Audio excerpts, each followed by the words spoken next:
Vladimir Putin's former chief economic advisor goes one-on-one with our Joe Khalil, the advisor, part of a small circle of those who had extensive access to the Russian president over the years. And Joe Khalil has the interview you'll only see here on NewsNation. Joe, I want to ask you so many questions, like how in the world did you get in touch with this gentleman? A lot of persistence, a million emails and phone calls. There you go. To answer your question. Day in a reporter's life. Exactly. Yeah, you just don't give up on it. But, look, this is a man who, Adrienne, has insider knowledge, right, into how the Kremlin works and into how Vladimir Putin works. So we really wanted to talk to him about a lot of things, but mainly, what the next steps may be, how the Kremlin may handle these next phases of this war. And he's an economist. We also asked him about how sanctions are going to work in Russia and how all of this is being perceived by the Russian people. We should not be some kind of surprised if he would continue his attack not only on Ukraine but on whole Europe. But certainly he has to be seeing what's going on and realizing that the Russian military is not performing to maybe what he expected. They're getting fierce opposition. Do you think that when he sees the reality of what's happening, he changes his calculus? It's probably too early to judge. We have seen over the last 2 decades that he repeats these attacks and he's trying to grab more piece by piece.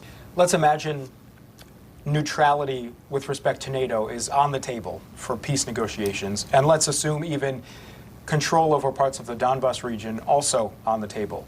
Given what you know about Vladimir Putin, do you think that these peace talks are real? So far, I have not seen anything that Putin would say by himself, just to make any promises. But even when he makes some promises, it does not mean that he's going to execute them as first. So you could see a scenario where there is a peace deal and then he violates it? Yes. When you see sanctions now that are put on Russia, do you think that they're significant enough to have an impact that might sway oligarchs, that might move powerful people against Vladimir Putin? One of the greatest misconceptions in the West and the United States, for example, is just the role of the so-called oligarchs in Russian economy and Russian political system.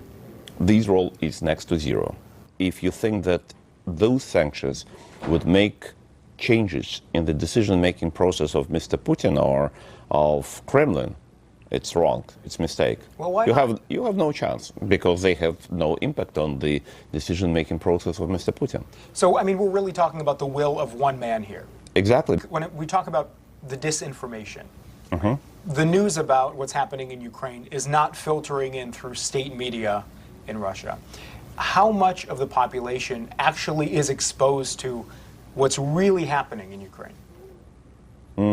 Not much, I would say, because I would say up to 70% of the Russian population have been brainwashed.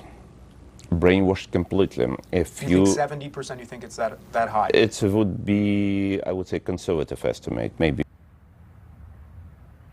And that last bit stuck out to me because, President Zelensky of Ukraine has been doing these addresses, sometimes in Russian, trying to reach the Russian people. But Ilarionov there, with his experience, thinks that just very few Russians are actually hearing those messages. One other interesting note, Adrienne, that I wanted to express after the cameras turned off, we continued our conversation. He says he feels the U.S. needs to spend a lot more money on weapons to Ukraine. We've already passed $16 billion from Congress in aid.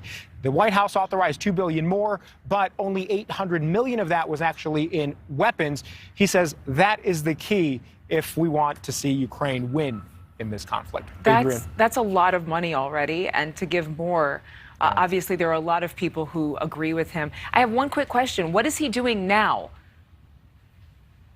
So he works at a think tank, and he offers his expertise as a Russian expert, as an economist. His background is obviously economics. But every once in a while, if you reach out and you talk to him about his experience with Vladimir Putin, he is willing to open up about it. And thankfully, we got him to agree to sit down one-on-one on camera and discuss really his incredible insight in a way that not very many people in the world, frankly, have.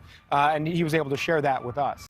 Thank you so much for watching. make sure to click on the red subscribe button below so you can get more of News Nation's fact-driven, unbiased coverage.